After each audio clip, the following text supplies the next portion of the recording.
Magandang araw po sa inyong lahat. Ang kwentong inyong mapapakinggan ay tungkol kay Alfonso, na isang binatang kuba na hindi nakaranas ng pagmamahal sa sarili niyang ama. Nang umatake muli ang mga aswang sa baryo ni na Alfonso, ay nagkaroon siya ng kagustuhang makipaglaban, lalo na't dating manunugis ang tatay niya. Ngunit tumutol ang tatay niya, nasanayin siya. Kaya hinanap niya ang matandang lalaki na nagsanay noon sa kanyang ama. Papayagan kaya si Alfonso ng matandang yun na magsanay sa ilalim nito? At mapapasakamay ba niya ang isang makapangyarihang mutya na tanging ang karapat-dapat lamang ang nakakakuha? Ngunit bago po ang lahat, mga idol, huwag po nating kalimutang mag-subscribe at i-hit ang notification bell sa aking YouTube channel na The Voice Addict at Apong Isaak para sa mas marami pang makapigil hiningang kwentong aswang at katatakutan mula sa mundo ng kababalaghan. Umpisahan na po natin ang kwento. Bata pa lang ay kuba na ang binatang si Alfonso. Sa pagkakaalam niya ay nahulog siya noong 2 taong gulang siya sa duyan at napuruhan ng gusto ang likod niya sa aksidenteng yun. Dahil sa pangyayaring yun ay hindi lumaking normal si Alfonso. Palagi siyang tinutukso ng mga kaklase niya dahil nga sa pagiging kuba niya, at yun ang naging dahilan upang piliin niyang huminto na lamang sa kanyang pag-aaral. Dahil hindi nakapagtapos, ay naghahanap buhay si Alfonso sa isang taniman ng niyog sa kanilang baryo. Umaakyat siya sa puno ng niyog at kinukuha niya ang bunga noon. Isang hapon, kakatapos lang sa trabaho ni Alfonso, pasan niya sa balikat ang isang sako ng balinghoy na ibinigay sa kanya ng amo niya. Malapit na siya sa kanilang bahay nang makasalubong niya ang kaibigan niya na si Pepe. Hoy! Alfonso! Mukhang mabigat yung pasan mo ah! Mga balinghoy to. Ibinigay sa akin ni Sir Warren. Pwede naman tong kainin ni tatay o kaya ay ibenta ang iba eh. Dapat, hindi ka na nagbubuhat ng mabibigat, pambihira ka. Lalo kang makukuba niyan eh. Ikaw naman, magbuhat man ako ng mabigat o hindi, ay kuba na talaga ako. Wala na akong magagawa sa bagay na to, Pepe. Sa bagay, pero pwede ba akong makahingi ng ilang piraso ng balinghoy? Paborito ko kasi yan eh. Kapag papakuluan lang sa tubig tapos isasawsaw sa kinayod na nyug na may asukal.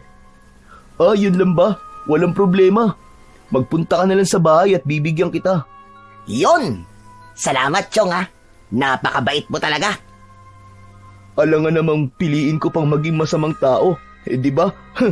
Kuba na nga ako tapos masama pa ang ugali ko. Ikaw talaga oh. Para namang minamaliit mo ang sarili mo sa sinabi mong yan eh. Alam mo, Chong, kahit kuba ka, mas may silbi ka pa kaysa sa mga batugan dito sa baryo natin. Ang dami nga dito na normal, pero napakatatamad naman. At isa na ako sa mga tamad na yun. Mabuti naman at aminado ka sa bagay na yan. O paano? Mauna na ako at baka mapatagal pa ang kwentuhan natin eh. Kailangan ko na makauwi sa amin at baka mapagalitan na ako ng tatay ko kapag gabi na eh. Wala pa rin ako sa amin. O sige. Mag-iingat ka, Chong ha. Ay, teka. Oo nga pala, Chong. Sandali lang. Bago ko makalimutan. Narinig mo na ba yung bulong-bulungan dito sa atin? Inaswang daw yung buntis na anak ni Mang Berto ah. Ha? Ano bang ibig mo sabihin? May aswang na naman dito sa atin? Mukhang gano'n na nga. Ay, Diyos ko. Sana naman wag nang maulit yung nangyari dati na halos gabi-gabi naatake tayo ng mga aswang. O sige na, umuwi ka na sa inyo. Tanging si Pepe ang masasabi ni Alfonso na totoo niyang kaibigan. Mula sa pagkabata ay magkalaro na sila at palagi pa silang magkaklase sa eskwelahan. Nakapagtapos naman ng high school si Pepe, pero mas gusto nito na tumambay lang kesa sa magtrabaho. Si Pepe rin ang palaging nagtatanggol sa kanya sa tuwing merong nanunukso sa pagiging kuba niya. Maraming beses na itong nakipagsuntukan nang dahil sa pagtatanggol kay Alfonso.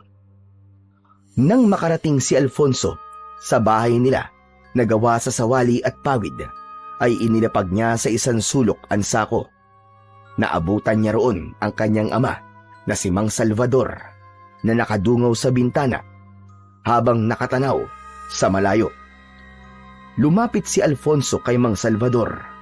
Magmamano sana siya, ngunit hindi inabot ni Mang Salvador ang kamay nito. Tay, binigyan po pala ako ni Sir Juanen ng isang sako ng balinghoy. Tay, pwede po ba nating kainin yan sa almusal? Kumusta po pala kayo rito sa maghapon? Hindi ba araw na sahod mo ngayon? Nasaan na sinahod mo? Nandito po, Tay. Ito po, oh. Akin na. Oh, bakit kulang to? Araw-araw ka nang pumapasok sa trabaho mo, hindi ba? Tay, kumuha lang po ako ng pambili ko po ng tsinelas. Butas na po kasi yung ginagamit kong tsinelas eh. Bakit? Nagagamit mo pa naman yun, di ba? Marami tayong utang na dapat bayaran, Alfonso. Bawat sentimo na kinikita mo ay mahalaga. Ipagpaliban mo na muna ang pagbili mo ng tsinelas. Sige po. Kinuha ni Alfonso sa bulsa ng kanyang pantalon ang pera na sana ay pambili niya ng tsinelas.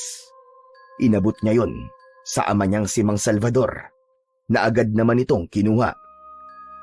Nag-iisang anak si Alfonso ni Mang Salvador. Noon ay kilala sa kanilang baryo ang tatay niya bilang isang mahusay na manunugis ng mga aswang. Ngunit nagbago ang lahat simula nang mamatay ang asawa nito. Ang pagkamatay ng nanay ni Alfonso ay isinisisi ni Mang Salvador kay Alfonso. 10 taong gulang pa lamang noon si Alfonso nang lumabas siya sa bahay nila isang gabi. Sinundan siya ng nanay niya at inatake sila ng aswang. Pinatay ng aswang ang kanyang ina habang si Alfonso ay nakatakas na sugatan. Matapos ang masalimuot na pangyayari na yon, ay huminto na si Mang Salvador sa pagiging manunugis ng mga aswang. Maging ang pagtrato nito kay Alfonso ay nagbago na rin. Naging malamig sa kanya ang sarili niyang ama. Ganun pa man, hindi nagtatanim ng sama ng loob si Alfonso kay Mang Salvador. Naniniwala siya na kasalanan niya ang lahat, kaya ganun ang pakikitungo ng kanyang ama sa kanya. Kinagabihan, nakakabingi ang katahimikan habang kumakain ang mag-ama na sina Alfonso at Salvador. Palaging ganun ang tagpo tuwing kumakain silang mag-ama. Magkasama sila, pero parang magkalayo. Bihira silang mag-usap, at para kay Alfonso ay hindi normal ang ganun, lalo na at dalawa lang silang magkasama sa bahay. Oo nga pala, Tay. Nakasalubong ko po kanina si Pepe. Ang sabi niya po inatake daw po ng aswang yung buntis na anak ni Mamberto. Hindi po kaya may aswang na naman po dito sa baryo natin? Hayaan mo sila. Ang importante ay hindi tayo ang inatake ng aswang. Tay, naisip ko lang po na baka mangyari ulit yung nangyari noong bata pa ako na pinuntirya po ng aswang ang baryo natin. Ano pong gagawin nyo kapag ganun po nangyari? Wala. Malamang. Sarili ko lang ang iisipin ko. Ayaw nyo na po ba talagang bumalik po sa pagiging manunugis ng aswang, Tay? Naaalala ko po noon, napakagaling niyo pong makipaglaban sa mga aswang kahit wala po kayong ginagamit na agimat o kaya mutya. Hindi po ba kinatakutan ng mga aswang ang baryo natin nang dahil po sa inyo? Teka nga, ano bang gusto mong palabasin, Alfonso, ha? Bakit hindi mo na lang ako diretsahin? Tay, naisip ko lang po kasi na baka ito na po ang tamang oras para bumalik po kayo sa pagiging isang manunugis. Kung sakali po kasi na maulit yung nangyari nun, ay kailangan po ng baryo natin ng magtatanggol mula po sa mga aswang. Para sa kasalanan mo, matagal ko nang isinarado ang partingan ng buhay ko. Simula nang mamatay ang nanay mo, nawalan na ako ng ganang ipagtanggol ang baryong to sa mga aswang. Palagi kong tinatanong ang sarili ko kung bakit ang ibang tao ay nagawa kong protektahan, pero ang sarili kong asawa ay hindi. Isa pa, kasalanan mo kung bakit tinalikuran ko ang pagiging manunugis. Kung hindi ka sana lumabas ng gabing yun, hindi mamamatay ang nanay mo. Pinigilan ni Alfonso ang mapaluha. Pakiramdam niya ay paulit-ulit na sinasaksak ng kutsilyo ang dibdib niya sa mga salitang yun mula sa kanyang ama. Tay, kailan niyo po ba ako mapapatawad sa nagawa ko po na yun? Hinding-hindi kita mapapatawad, Alfonso. Habang buhay kitang sisisihin sa pagkamatay ng asawa ko. Tandaan mo yan. Bakit? Kapag pinatawad ba kita, ay mabubuhay ang nanay mo? Alam mo, nakakawalang ganang kumain dahil sa mga sinasabi mo. Peste buhay to.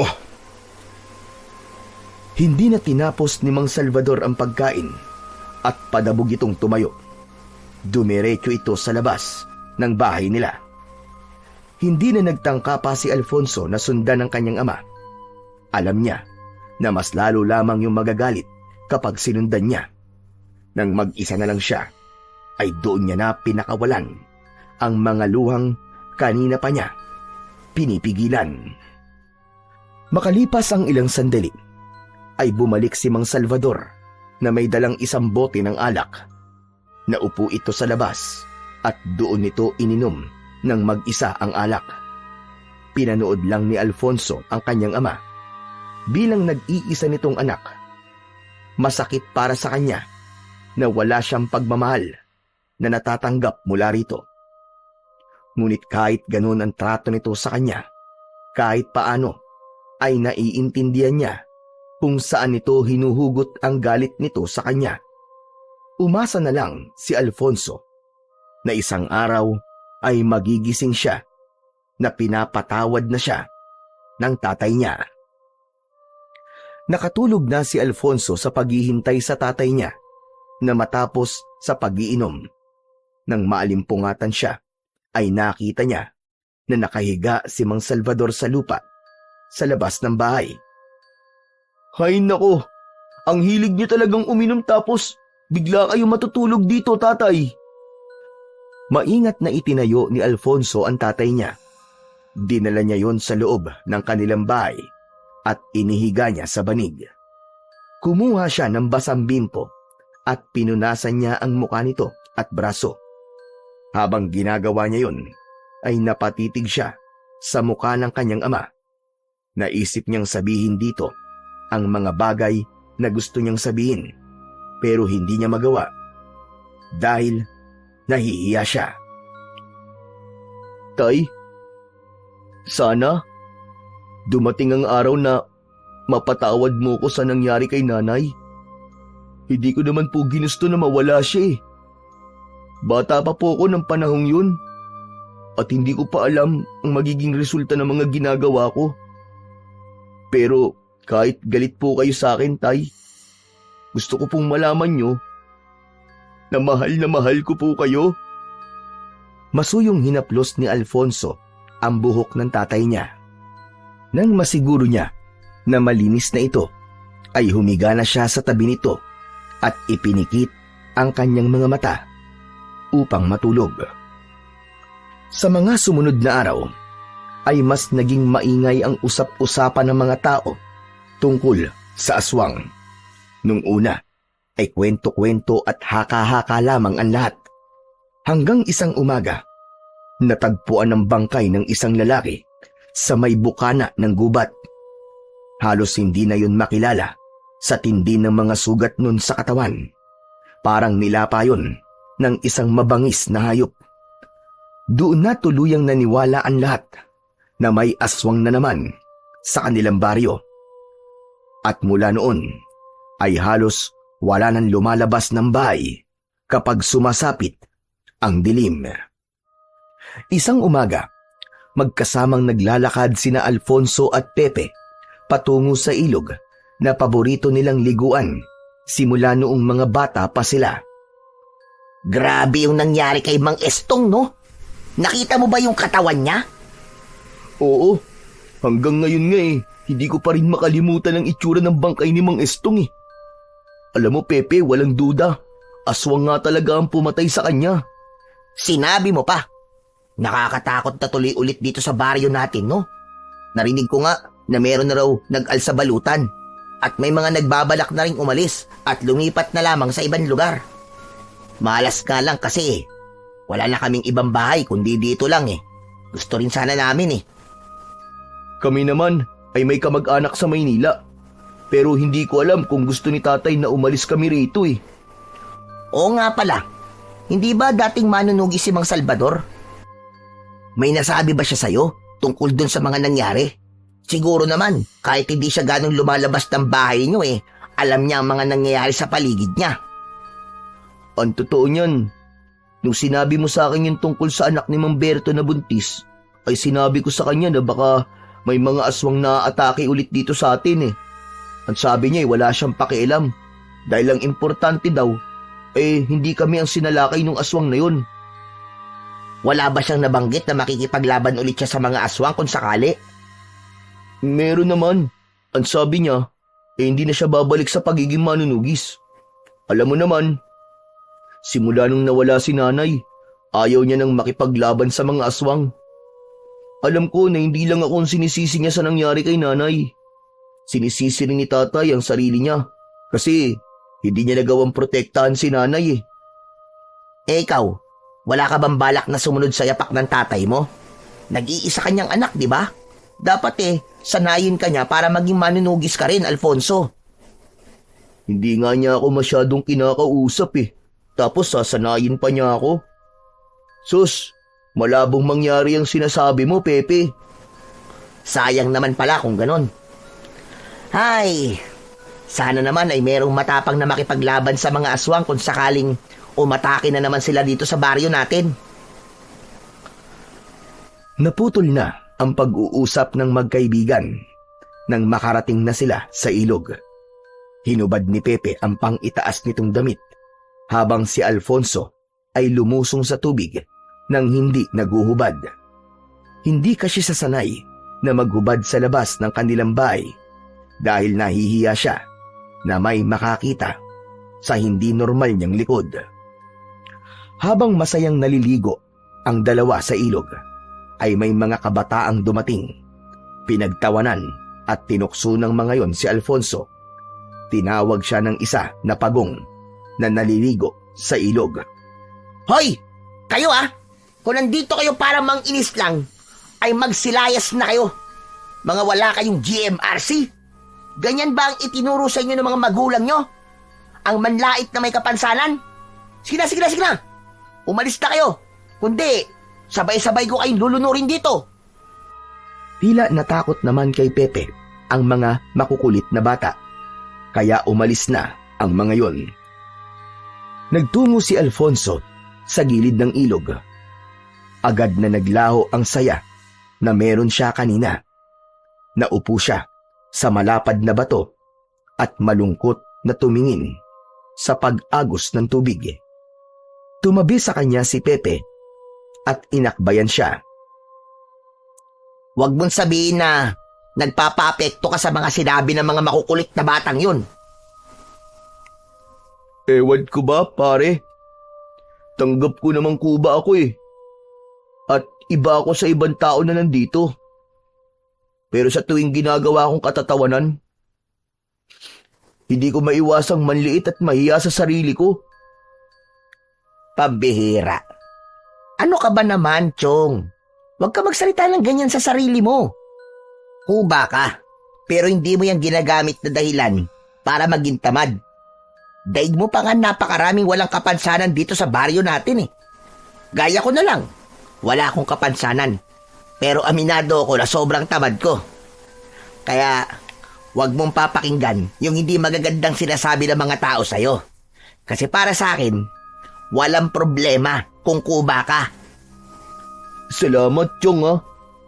Salamat kasi simula bata pa tayo ay palagi mo na lang akong ipinagtatanggol. Kahit ngayon na malalaki na tayo, ay ganun pa rin ang ginagawa mo. Siyempre naman, ano pang silbi ng pagiging magkaibigan natin? Kung hindi ko yung gagawin, di ba? Tara na, maligo na ulit tayo. Huwag mo nang iisipin yung mga sinabi ng mga pasaway na batang yon. Isang pilit ng ngiti ang pinakawalan ni Alfonso kay Pepe. Nang tumayo na ang kaibigan niyang si Pepe para bumalik sa tubig, ay sumunod na rin dito si Alfonso at inalis muna niya sa utak niya ang hindi magandang nangyari kanina. Basang-basa si Alfonso nang umuwi siya sa bahay nila mula sa paliligo sa ilog. Naabutan niya ang tatay niya na nagsisibak ng kahoy sa gilid ng kubo. Napansin ni Alfonso na hindi maganda ang timpla sa muka ni Mang Salvador. Tay, ako na po magtutuloy ng pagsisibak nyo. Magpahinga na po kayo sa loob. Wag na. Ako na tatapos ito. Alam mo namang napakaraming gawain dito sa bahay tapos aalis-alis ka. Ako na nga ang gumagawa ng lahat dito kapag nasa trabaho ka. Tapos ako pa rin kahit wala kang trabaho. Tay, minsan lang naman po akong umalis eh. Nagpunta lang po kami ni Pepe sa ilog para maligo. Isa pa yung pakikibarkada mo kay Pepe na yan. Talagang doon ka nakikipagkaibigan? Sa tamad ba naman ang binatang yun? Wala ka na bang ibang mahanap na kaibigan, ha? At mahahawaan ka ng kasipagan? Bakit, Tay? Tamad pa rin po ba ako sa paningin nyo? Ano sabi mo? Ang ibig ko pong sabihin ay hindi naman po ko hinihimok ni Pepe na maging tamad. Saka, Tay, magkaibigan na po kami ni Pepe kahit nung mga bata pa lang po kami. Siya lang po naging kaibigan ko kasi siya lang po ang hindi nanlalait sa pagiging kuba ko. Talagang ipagtatanggol mo pa ang tamad na yun. Magbanlaw ka na nga at maghanap ka ng gagawin dito sa bahay. Hindi porket wala kang pasok sa trabaho mo tatamad-tamad ka na rito sa bahay. Opo, Tay. Bagsak ang balikat na nagtungo si Alfonso sa likod ng bahay nila. Nag-igib siya ng tubig sa balon na naroon upang makapagbanlaw na siya. Mas lalo siyang nalungkot sa mga sinabi ni Mang Salvador sa kanya. Panlalait na ang nakukuha niya sa labas ng kanilang bahay. At nais sana niya na kapag nasa loob na siya ng bahay ay pagsuporta naman ang makukuha niya. Ngunit hindi ganun ang nangyayari. Pakiramdam niya, kahit na anong gawin niya, ay hindi siya magiging sapat para sa kanyang ama. Habang tumatagal, ay nadadagdagan pa ang biktima ng aswang sa baryo ni na Alfonso. Nasundan yun ng isang pamilya na natagpo ang walang buhay sa loob mismo ng bahay ng mga ito. Isang karumal-dumal na pagpatay na ang alam ng lahat na aswang lamang ang may kakayahang gumawa. Dahil sa pangyayaring yun, ay natakot si Alfonso sa buhay nila ng kanyang ama. Kaya isang gabi, habang kumakain ng hapunan, ay kinausap niya si Mang Salvador. Tay, mukhang totoo nga po na bumalik na po ang mga aswang dito sa baryo natin. Pinatay po si Aling Carmen at ang buong pamilya niya noong nakaraang gabi. Ayoko ng pag-usapan ng mga aswang-aswang na yan. Tumahimik ka na lang kung ganyan lang din naman ang sasabihin mo sa akin. Pero Tay, hindi po natin dapat ipagsawalang bahala ang hindi magandang nangyayari dito. Ano po kaya kung umalis na po muna tayo dito sa baryo? Sige nga, sabihin mo sa akin. Kung aalis tayo rito, saan tayo pupunta? Sa Maynila po. Maynila? Sa kamag-anak ng nanay mo, ganun ba? Opo, Tay. Doon nga po. Nagpapatawa ka ba? Sa tingin mo ba'y papatuloyin tayo ng kamag-anak ng nanay mo? Napakamata pobre na mga yon na akala mo mayayaman. Hindi, ayoko. Kung gusto mo, ikaw na lang ang magpunta ron. At huwag ka nang babalik dito kung papalayasin ka nila o itrato ka nila ng hindi maganda. Hindi naman po ako aalis dito nang hindi kayo kasama, Tay. Ayoko pong magkahiwalay tayo. Tigilan mo na nga yung kadramahan mo. Hindi bagay sa'yo, Alfonso. Tumahimik ka na lang. Tay, iniisip ko lang naman po ang kaligtasan nating dalawa eh. Ayoko pong magsisi tayo sa bandang huli kapag tayo na po ang inatake ng mga aswang. Kaya nga, kung natatakot ka ay umalis ka. Wala akong pakialam. Pero ako, hindi ako aalis dito dahil hindi ako natatakot sa mga aswang na yon. Kaya kong mag-isa. Mas gusto ko nga na mag-isa ako rito para hindi ko na nakikita yung pagbumuka mo. Pakiramdam ko kasi ay araw-araw akong pinaparusahan kapag nakikita kita. Hindi muna nagsalita si Alfonso. Sanay na siya sa ganung pagsasalita ni Mang Salvador sa kanya. Pero may mga pagkakataon na talagang tumutusok sa puso niya ang mga sinasabi ng kanyang ama. Simula nang mamatay ang nanay niya, ay hindi niya na naramdaman ang pagiging tatay ni Mang Salvador sa kanya. Pero kung ayaw niyo pong umalis tayo, baka po pwedeng bumalik na po kayo sa pagiging manunugis niyo, Tay. Kailangan na kailangan po ng baryo natin ang kagaya niyo eh. Kayo lang po kasi ang may kakayahan at kaalaman pagdating sa pakikipaglaban po sa mga aswang. Naaalala ko po noon na napakagaling niyo pong makipaglaban at talagang itinuring kayong bayani ng ating baryo. Hindi ba ang sabi ko sa'yo ayoko ng pag-usapan ng tungkol sa bagay na yan? Kuba ka na nga, hindi ka pa marunong makaintindi. Tigilan mo na ako sa pagpilit mo sa akin na bubalik sa pagiging manunugis dahil hindi na yan mangyayari. At kung ipipilit mo pa rin yan sa akin, ipapakain na lang kita sa mga aswang para wala nang pipilit sa akin sa mga bagay na ayoko nang gawin. Nang sabihin yun ni Mang Salvador kay Alfonso, ay hindi na siya muling nagsalita. Itinuon na lamang niya ang atensyon sa pagkain. Kahit sa loob-loob niya, ay naroon pa rin ng takot sa kung ano ang maaaring mangyari sa kanila dahil sa pagbabalik ng mga aswang sa kanilang baryo. Nang dahil sa pagpatay ng mga aswang sa baryo ni na Alfonso, ay tuluyan ang kinausap ng kanilang kapitan, si Mang Salvador, upang himukin itong bumalik sa pagiging isang manunugis. Ngunit kahit na ang kapitan ay walang nagawa para hilahin si Mang Salvador sa buhay na matagal na nitong tinalikuran. Nagdesisyon si Alfonso na sumama sa pagroronda ng mga tanod at ilang kalalakihan tuwing gabi upang kahit paano ay masiguro nila ang kaligtasan ng lahat. Wala man silang kaalaman sa pakikipaglaban sa mga aswang, ay mas pinili nila na ilaan ng mga gabi nila sa pag-iikot sa kanilang baryo. Isang gabi, narinig ni Alfonso ang pagtawag ni Pepe sa labas ng bahay nila. Alfonso! Alfonso! Tara na! Magsisimula na magronda si na kapitan! Nakakatawa ka, Alfonso. Talagang sumasama ka pa sa pagroronda? Ano akala mo? Kaya mo makipaglaban sa mga aswang? Ito ang tandaan mo. Walang laban ang kubang kagaya mo sa mga aswang. Ito lang po kasi ang paraan ko para makatulong po dito sa baryo natin, Tay. Isa pa po, hindi lang naman po akong lalaban kung sakali eh. Kasama ko po sina kapitan at ang mga tanod. May ilang kalalakihan din po kaming kasama. Marami-rami po kami. Sige, ilagay mo sa panganib ang buhay mo. Ipapalibing na lang kita kapag namatay ka. Tahimik na kinuha ni Alfonso ang kaluban ng itak at isinabit yon sa kanyang bewang. Nagpaalam siya kay Mang Salvador, ngunit hindi man lang yun umimik. Kahit konting pag-aalala, ay wala siyang nakita rito. Lumabas na siya at sumama kay Pepe sa pagroronda. Hindi ba talaga tayo tutulungan ng tatay mo na tugisin ang mga aswang, pare?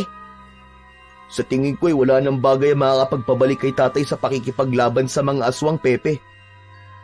Kinausap na siya nun ni Kapitan pero ayaw niya talaga. Ang totoo, kaya ako sumasama sa pagroronda dahil nahihiya ako sa mga tao rito sa baryo natin. At bakit ka naman mahihiya? Pambihira ka, oo. Baka kasi sabihin nila na anak ako ng dating manunugis pero wala naman akong ginagawa para protekta ng mga tao laban sa mga aswang. Ayan ka na naman Palagi mong iniisip ang sinasabi ng ibang tao Alam mo, Chong, ito ang tatandaan mo ha. Kapag palagi mong inaalala ang sasabihin sa'yo ng iba, ay hindi ka magiging masaya. Pero salamat kasi sinamahan mo kami sa pagroronda. Kung kasama sana natin si Mang Salvador, magiging madali sana sa atin ang lahat. Sinabi mo pa. Kahit bata pa ako nung huling beses ko nakita si tatay na nakipaglaban sa mga aswang, ay hindi ko nakakalimutan kung paano siya makipaglaban. Sobrang astig niya talaga nun, di ba? Pinangarap ko nga dati na maging kagaya ni tatay kasi idol na idol ko talaga siya. Sandali, Alfonso. Ulitin mo ay sinabi mo. Alin? Yung idol na idol ko si tatay? Hindi yun. Yung pinangarap mo dati na maging kagaya ka niya? Paano ko pa uulitin? Ikaw na nga nag-ulit. Oo nga no. Pero may naisip kasi ako sa sinabi mo na yan. Hindi ba nag-iisang anak ka lang ni Mang Salvador?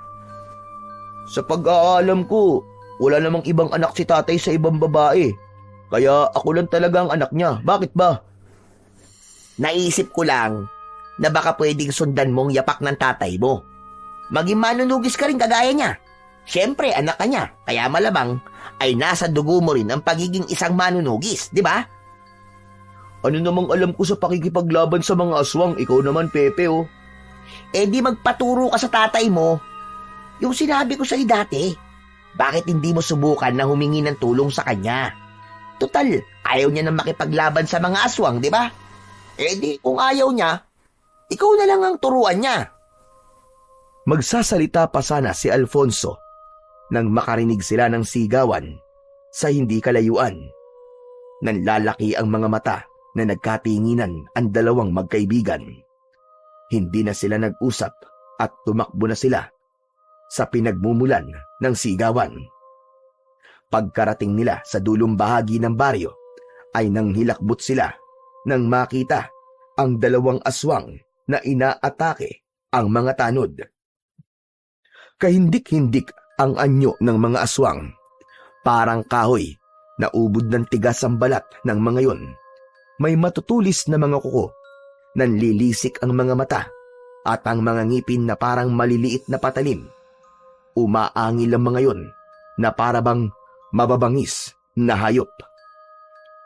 Pre, umalis na tayo rito. Baka masaktan pa tayo, tara na. Ano ka ba, Pepe? Bakit tayo aalis? Hindi ba kaya tayo nagro-ronday para tugisin ang mga aswang na yan? Tara, tulungan natin ang mga tanod. Hindi na hinintay ni Alfonso na magsalita ang kaibigan niyang si Pepe at dire-diretso siyang tumakbo upang subukang patayin ang mga aswang. Inilabas niya mula sa kaluban ng itak at tatagain niya sana ang isang aswang na aatakihin ang isa sa mga tanod. Ngunit bigla siya nung nakita. Sinunggaban si Alfonso ng aswang. Iniharang niya ang kanyang braso at malakas siyang napasigaw nang maramdaman niya ang pagbaon ng matalim na pangil nito sa kanyang laman. Nabitiwan ni Alfonso ang hawak niyang itak. Akala niya ay katapusan niya na, pero biglang tinaga ni Pepe sa batok ang aswang, kaya kumawala ang mga ngipin nito kay Alfonso. Nang bumagsak ang aswang sa lupa, ay doon na ito pinagtulungang atakihin ng mga tanod. Habang ang isang aswang ay tumakbo na, papalayo at tumakas. Nanatili si Alfonso sa kinatatayuan niya habang pinapanood niya ang pagpatay ng mga tanod sa aswang. Maya-maya pa ay lumapit ang nag-aalalang si Pepe sa kanya. Sugatan ka, Chong! Naku, kailangan madala ka kagad kay Lolo Paing para magamot yung sugat mo. Hindi talaga ako pwedeng maging kagaya ng tatay ko, Pepe. Wala man lang akong nagawa para labanan yung aswang.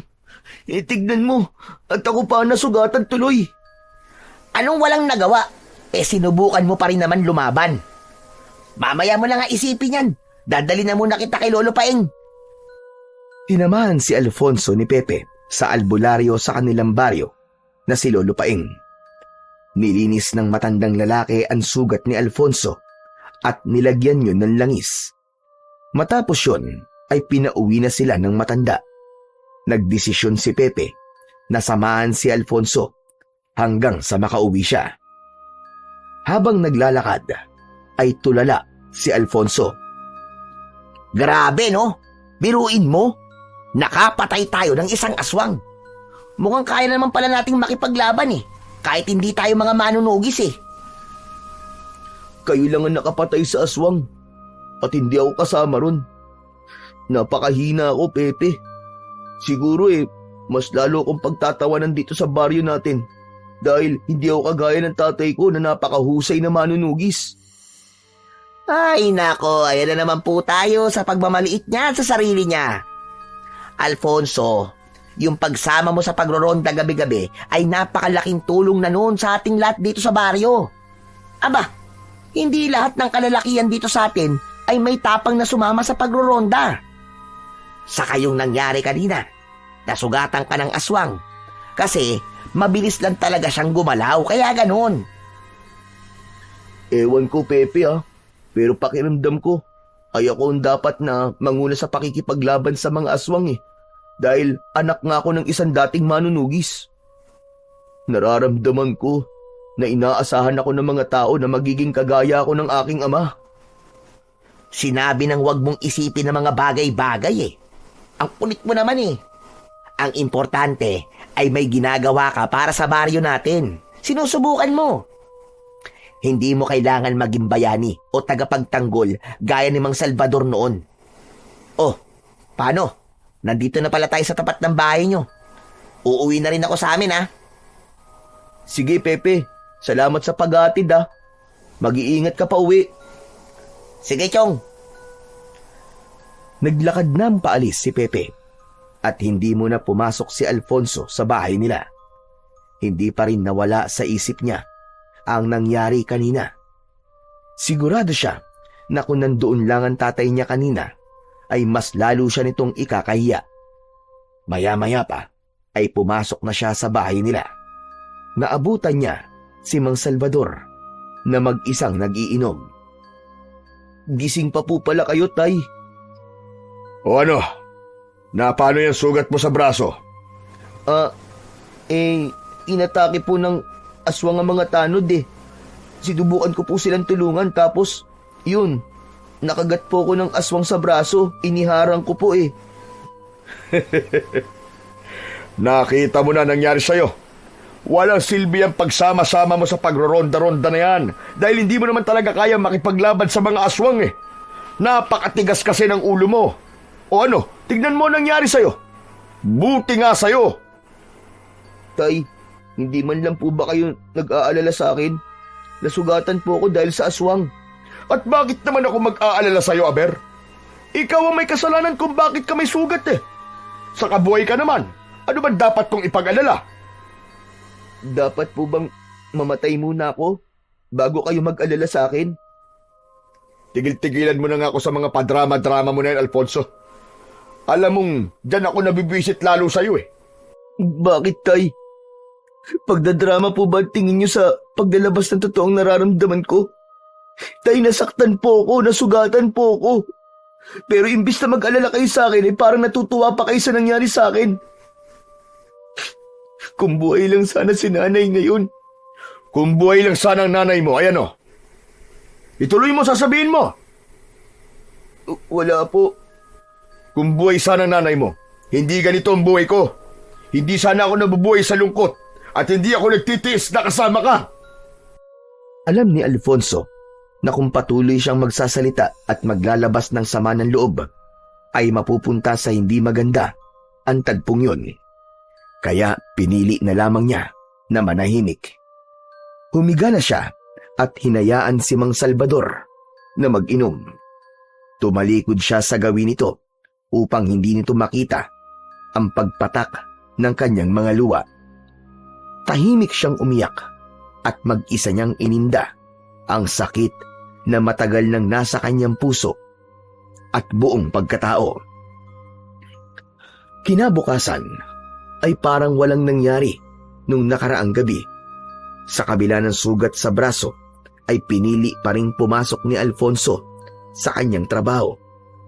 Habang naglalakad siya papunta sa taniman ng niyog, ay nakasalubong niya ang asawa ni Lolo Paing na si Lola Rosa. Si Lola Rosa ay ang parang naging nanay noon ni Mang Salvador. Sa pagkakaalam ni Alfonso, binata pa ang tatay niya nang napadpad ito sa baryong yon, at si Lola Rosa ang umampun dito hanggang sa kaya na nitong tumayo sa sarili nitong mga paa. Alfonso, ikaw pala yan. Ang tagal na nating hindi nagkikita, iho. Kaya nga po, Lole. Ang sabi po sa akin ni Lolo Paing, nasa syudad daw po kayo. Oo, nag-alaga ako roon ng aking mga apo. Kaninang madaling araw lamang ako dumating. At nakakalungkot ang mga balitang ikinuwento sa akin ni Paing. Sumasalakay na naman pala ang mga aswang dito sa atin.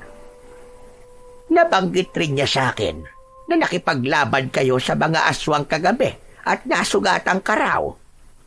Opo, totoo po yun, Lola. Walang-wala po talaga ako sa kakayahan ng tatay ko sa pakikipaglaban sa mga aswang. Nag-iisa po niya akong anak, pero hindi ko po nakuha ang galing niya sa pagiging manunugis. Apo, ang pagiging manunugis ay hindi maaaring maging likas sa isang tao. Kahit nasa dugo nyo na ito, ay hindi pwedeng mahusay ka na kagad na makipaglaban sa mga aswang. Bakit? Ikaw ba ay hindi sinasanay ng iyong ama? Lola Rosa, sa kasamaang palad po, hindi eh. Ayaw niya po akong turuan. Alam niyo naman po, simulat sa pool nung namatay po si nanay, ay halos hindi na po ako kinakausap ni tatay. Kaya nga, nakakalungkot na hanggang ngayon ay ganun pa rin ang trato sa iyo ni Salvador. Naiintindihan ko naman po si tatay, Lola Rosa eh. Lola, yung sinabi niyo po kanina, ang ibig po ba sabihin hindi likas na magaling ang tatay ko na makipaglaban po sa mga aswang, ganun po ba? Tama ka, hindi nga. Tinuruan siya noon ng isang matandang manunugis na nakatira dati dito sa ating baryo. Ang matandang yon ang dahilan kung bakit naging kilalang manunugis ang iyong ama. Hindi po nabanggit sa amin ni tatay ang bagay na yan ah. Kilala mo naman si Salvador. Minsan ay masyadong malihim.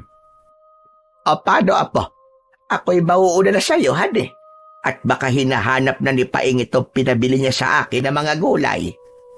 Sige po, Lola Rosa, mag-iingat po kayo.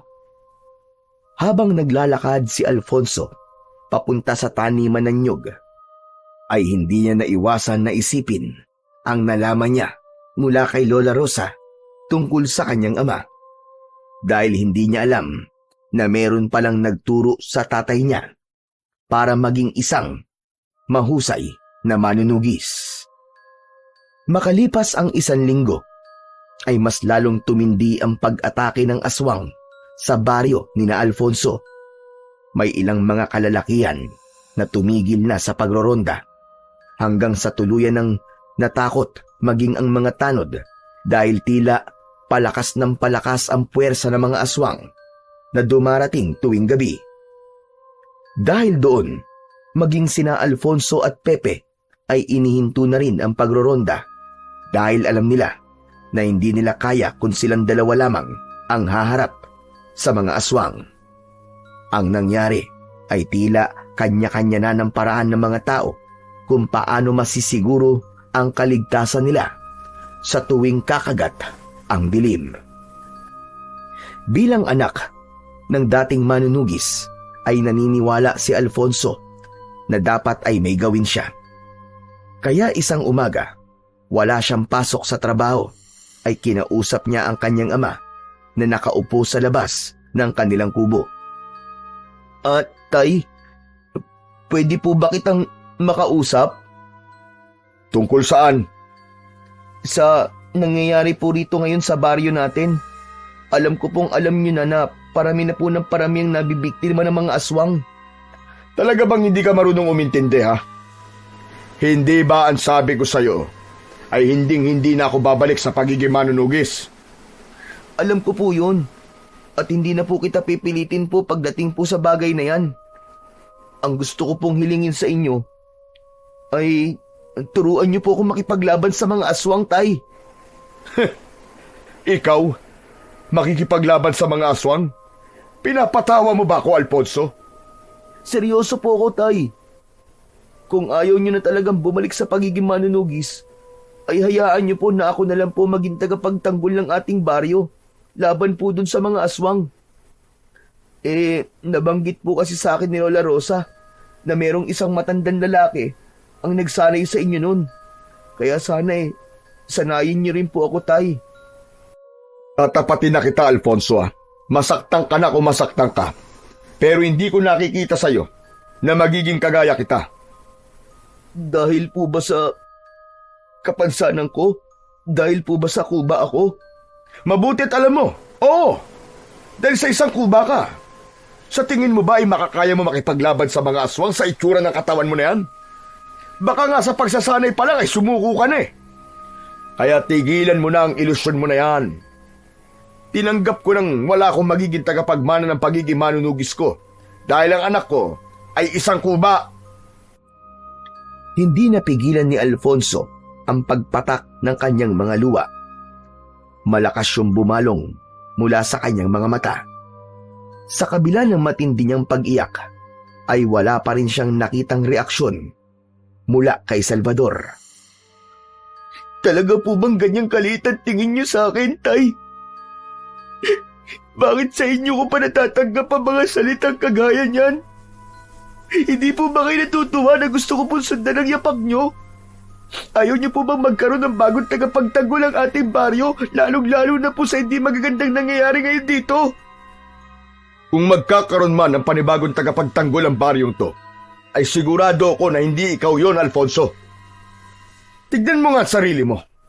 Ganyan bang magiging isang manunugis? Umiiyak? Kalalaki mong tao umiiyak ka. Hindi po kaduwagan ng pag-iyak, Tay. At hindi po porket lalaki tayo, ay hindi na tayo pwedeng umiyak. Tao rin po ako, Tay. At lahat ng tao ay may emosyon. Alam mo, walang patutungo magandang pag-uusap natin ito. Umalis ka na sa harapan ko at nabibwisit na ako sa'yo. Umiim ang bagang ni Alfonso. Marami pa siyang gustong sabihin sa kanyang ama, pero alam niya na sarado na ang isip nito pagdating sa kanya. Pinunasan niya ang kanyang luha at umalis siya sa bahay nila. Gusto muna niyang huminga at makapag-isip-isip. Naglakad-lakad siya hanggang sa makarating siya sa ilog. Umupo siya sa malaking bato sa tabi ng ilog at doon niya itinuloy ang kanyang pag-iyak. Siguro, kung hindi ako kuba, ay sasanayin ako ni tatay na maging manunugis eh. Bakit kasi naging kuba pa ako eh? Ano ba silbi ng kapansanan ko to sa buhay ko? Nagulat si Alfonso nang marinig niya ang pagtawag ng kaibigan niyang si Pepe mula sa likuran niya. Nagmamadali niyang pinunasan ang kanyang mga luha. Hindi pa siya nakontento at naghilamos pa siya sa malinis na tubig ng ilog upang mawala ang bakas ng kanyang pag-iyak. Nang humarap si Alfonso, ay nasa harapan na niya si Pepe. Anong ginagawa mo rito, Chong? Wala, magpapahangin lang. Ikaw, anong ginagawa mo rito?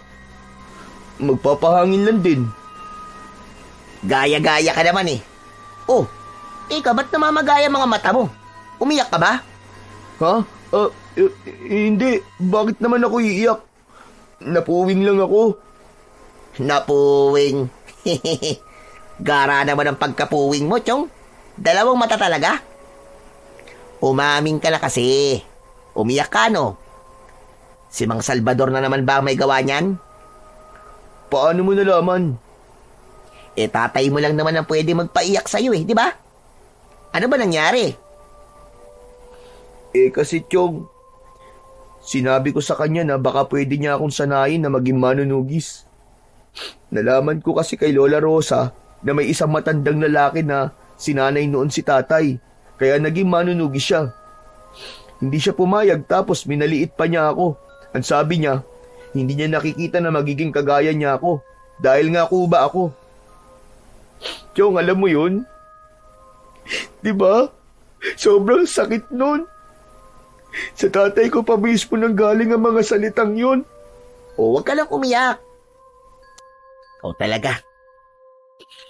Ay, nako. Pasensya ka na, Chong, pero grabe na talaga yung tatay mo. Pati tuloy ako, naiiyak na rin Sabihin na natin galit siya sa'yo, Chong. Pero mali naman yung maliting kanya ng ganyan. Kaya, hindi ko na siya pinilit kasi naramdaman ko na kahit na anong sabihin ko o paliwanag na gawin ko, ay hindi niya talaga ako sasanayin. Gusto ko lang kasi na magkaroon ulit ng manunugis dito sa atin dahil sa mga sunod-sunod na pag-atake ng mga aswang. Pero teka, Chong. Di ba sabi mo, may matandang lalaki na nagsanay noon sa tatay mo? Alam mo ba kung nasa na matandang lalaki na yon? Paano ko naman malalaman kung nasan siya? Kung hindi pa nga nabanggit sa akin ni Lola Rosa, ay hindi ko pa malalaman ang tungkol sa kanya Bakit mo ba tinatanong kung nasan ang nagsanay sa tatay ko? Naisip ko lang kasi, Chong. Kung ayaw kang turuan ng tatay mo na maging manunugis, doon ka na lang sa nagsanay sa tatay mo magpaturo. Sigurado ko na mas marami yung nalalaman kaysa kay Mang Salvador, di ba? Sandaling natigilan si Alfonso sa sinabing yun ng kanyang kaibigang si Pepe. Hindi niya yun naisip, pero may punto ang kanyang kaibigan. Biglang tumayo si Alfonso at tumakbo paalis sa ilog. Hoy, Alfonso! Hoy! Saan pupunta? Bakit bigla ka nang iiwan? Basta, sumunod ka na lang sa akin kung gusto mo. Malalaki ang mga hakbang ni Alfonso. Isang panibagong pag-asa ang nagising sa kanyang dibdib dahil sa ideyang ibinigay sa kanya ng matalik niyang kaibigang si Pepe. Nagtungo si Alfonso sa bahay ni na Lola Rosa. Sakto na naabutan niya ang matandang babae na nagwawali sa harapan ng bahay nito. Napakunot ang noo ni Lola Rosa. Nang humahangos na lumapit dito si Alfonso, habang nasa likod niya ang humihingal na si Pepe. Alfonso, ano't nagmamadali ka, iho? May problema ba? Wala po, Lola. Pero, may gusto po sana akong ipakiusap sa inyo Ano ba yon? Huwag ka lang mangungutang at wala akong pera ngayon. Hindi po ako mangungutang sa inyo, Lola. Gusto ko po kasing malaman kung saan nakatira po yung matandang lalaki na nagsanay po kay tatay para maging manunugi siya. Si Fidel ba ang iyong tinutukoy? Bakit gusto mong malaman kung saan siya nakatira? Mangyaring ayaw po kasi akong sanayin ni tatay na maging manunugis Kaya naisip ko po na baka yung nagsanay kay tatay ay pwede akong sanayin. Aba, hindi ako sigurado kung papayag si Fidel sa gusto mo mangyari, iho. Sa aking pagkakaalam, ay matagal na rin siyang tumigil sa pagpaslang sa mga aswang. Mas pinili niya ang tahimik na buhay. Pero Lola Rosa, hindi naman po ibig sabihin na natatanggi siya sa ihilingin ko sa kanya, di ba? Lalo na po kapag nalaman niya na anak ako ng tinuruan niya noon. May posibilidad niyang mangyari ang sinabi mo, Alfonso.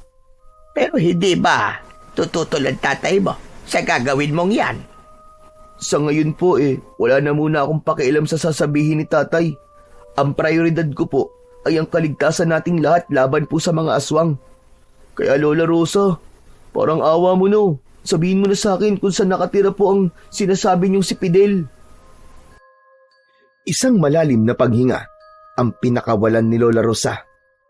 Matiin nitong tinignan si Alfonso ng diretso sa kanyang mga mata na para bang inaalam nito kung seryoso siya sa kanyang gustong mangyari. Lola Rosa, sabihin niyo na po kay Alfonso ang sagot sa tanong niya. Kilala niyo po itong kaibigan ko. Hindi po kayo natutitigilan hanggang sa magsalita kayo. Saka, hindi po para sa sarili niya ang gagawin niya, kundi po para sa ating lahat. Hindi po ba? O sige, sasabihin ko na sa'yo kung saan naninirahan si Fidel. Sa aking pagkakaalam, ay nakatira siya ngayon sa Barrio Catalina. Hindi po ba ilang baryo lang po ang layo nun mula rito? Tama ka. Ipagtanong nyo lang siya roon. Sabihin nyo kung saan nakatira ang dating manunugis na si Fidel. Sigurado ko nakilala siya sa lugar na yon. Ang problema nga lang ay hindi ko alam kung buhay pa siya hanggang ngayon. Napakatagal ng panahon simula nang umalis siya sa baryo natin. Malakas po ang kutob ko na buhay pa rin po siya hanggang ngayon, Lola Rosa. Siya na lang po ang pag-asa ko para matuto ko makipaglaban sa mga aswang. Sige po, maraming salamat po sa pagtanong niyo sa tanong ko, Lola Rosa. Nang sandaling yun, ay nagkaroon ng konting pag-asa si Alfonso na matututo na makipaglaban siya sa mga aswang. Ipinagdasal niya na sana ay buhay pa si Mang Fidel upang gaya ng kanyang ama ay maturuan din siya nito kung paano ang maging isang manunugis. Matapos makipag-usap kay Lola Rosa, ay bumalik sina Alfonso at Pepe sa tabing ilog upang doon makapag-usap. Chong, sabihin mo nga sa akin, desidido ka na ba talaga sa desisyon mong yan? Magpupunta ka talaga sa Barrio Catalina para hanapin yung Fidel? Wala nang atrasan to, Pepe. Gusto kong patunayan sa tatay ko na kaya ko ring maging manunugis sa kabila ng aking kapansanan. Isa pa, gusto ko rin na malaman ng mga aswang na hindi nila tayo pwedeng galawin kaya sisikapin ko talaga na maging mahusay gaya ni tatay. O paano yan? Kailan mo pala balak umalis? Mamayang gabi na kagad, Chong. Tatakas na lang ako kay tatay kasi alam kong hindi siya papayag sa gagawin ko eh. Pero maraming salamat, Chong ha. Ideya mo to eh. Kung hindi mo yun sinabi sa akin, hindi ko talaga yun maiisip. Aba, syempre. Mukha lang akong hindi nag-iisip, no? Pero marami akong ideyang magaganda. Pero, gusto mo ba na samahan kita sa pagpunta sa Barrio Catalina? Wala rin naman akong gagawin eh. Wag na, Chong. Kaya ko nang mag-isa yun, saka hindi ko rin alam kung gaano ako katagal na mawawala eh. Baka mag-alala ang nanay at tatay mo sa'yo kapag hindi ka kagad nakauwi. Hindi na nagpumilit si Pepe sa kagustuhan nitong samahan si Alfonso. At sa loob ni Alfonso ay desidido na talaga siyang hanapin si Mang Fidel. Nais niyang malaman ang mga nalalaman nito sa pakikipaglaban sa mga aswang upang magkaroon sila ng kahit konting pag-asa na muli nilang mapapahinto ang mga aswang sa pagsalakay at pamimerwisyo sa kanilang baryo. Pagsapit ng gabi, ay tahimik na lumabas si Alfonso sa kanilang bahay. Naging maingat siya sa bawat pagakbang upang hindi magising ang kanyang ama na natutulog.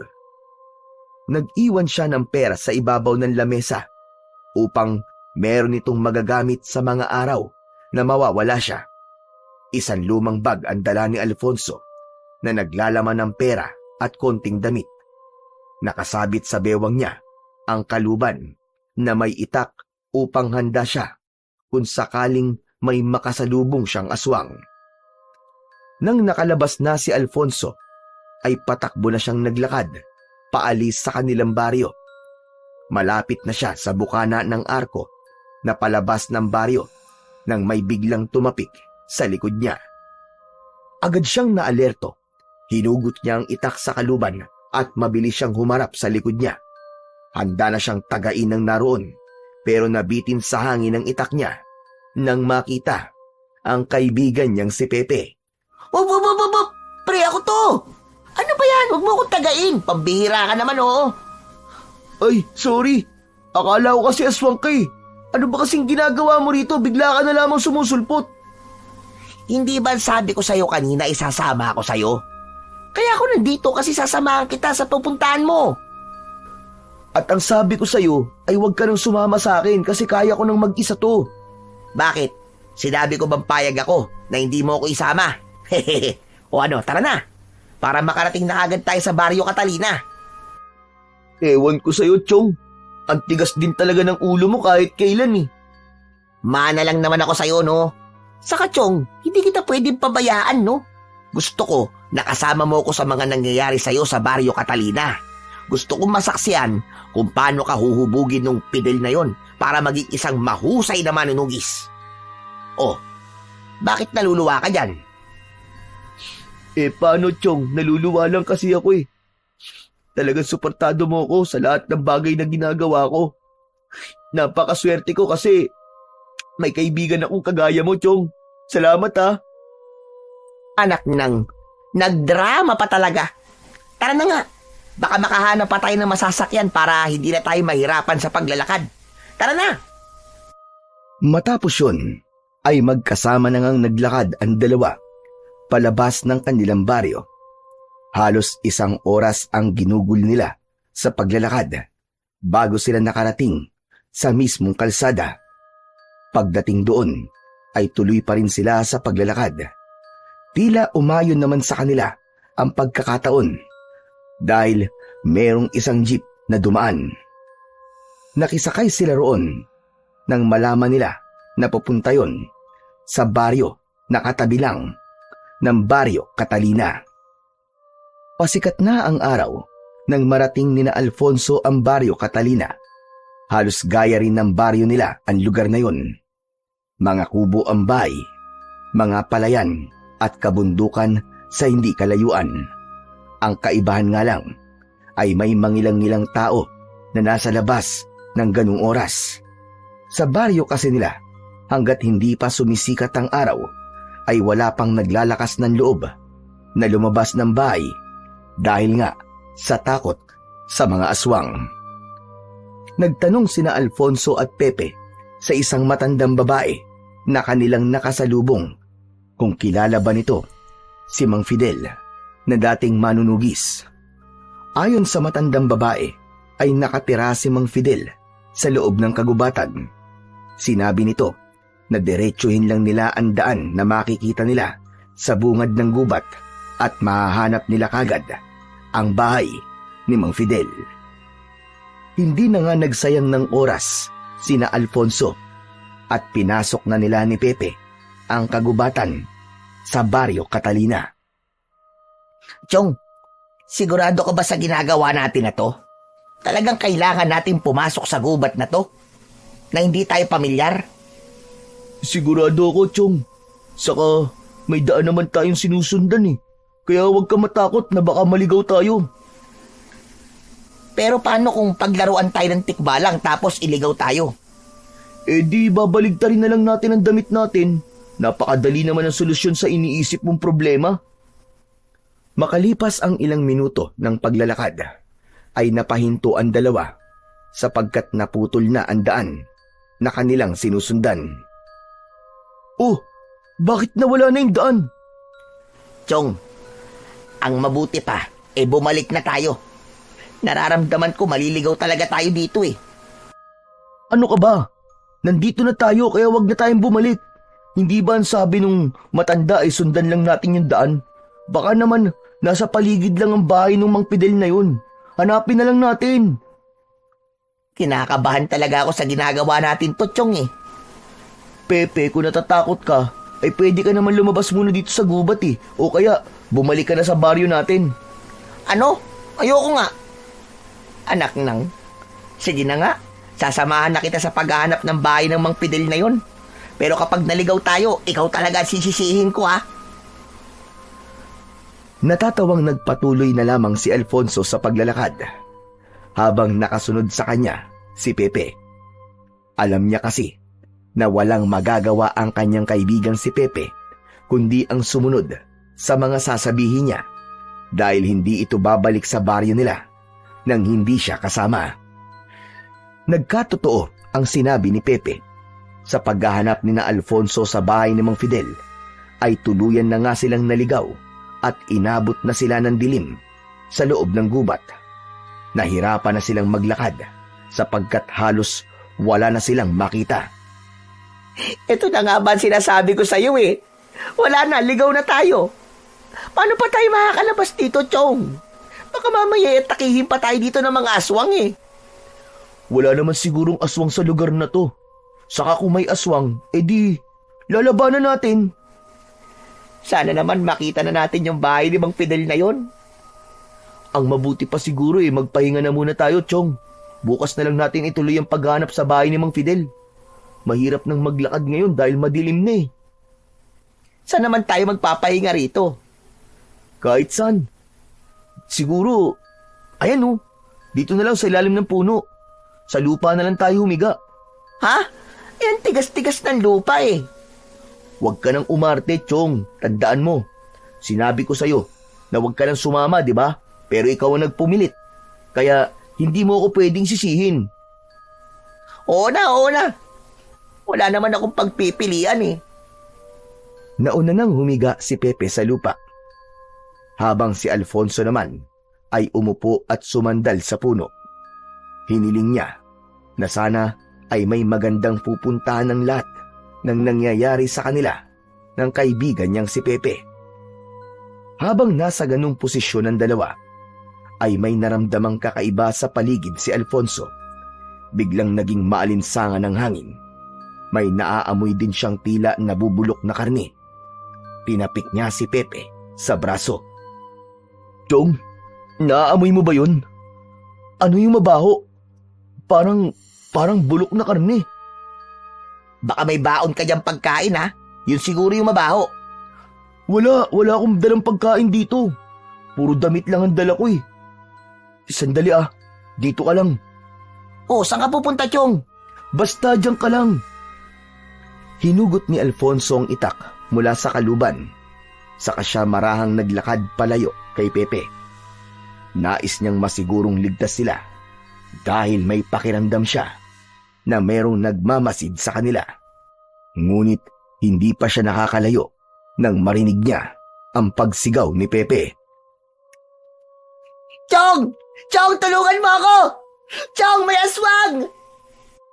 Napatakbo si Alfonso pabalik sa kinaroroonan ni Pepe. Nang hilakbot siya nang makitang nakahiga na sa lupa si Pepe habang nasa ibabaw naman ito ang isang aswang. Hawak ni Pepe sa mga kamay ang aswang at nagpapambuno ang dalawa.